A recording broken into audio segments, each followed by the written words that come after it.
আমরা আজকে অত্যন্ত আনন্দিত গর্বিত কিনা, কারণ আমাদের জাতীয়তাবাদী দলের চেয়ারম্যান এই সিলেট থেকে নির্বাচনী প্রচারণা শুরু করেছেন। আলিয়া মাদ্রাসা থেকে শেরপুর থেকে হবিগঞ্জে আজকে 3 নম্বর প্রোগ্রাম। আমরা অত্যন্ত আনন্দিত গর্বিত।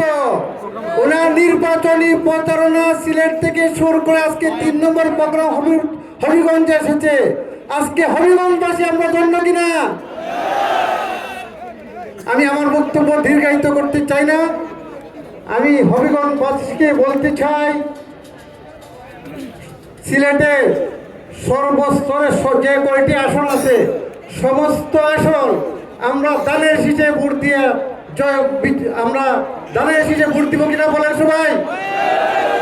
আমরা হবিগঞ্জের 4টি আসন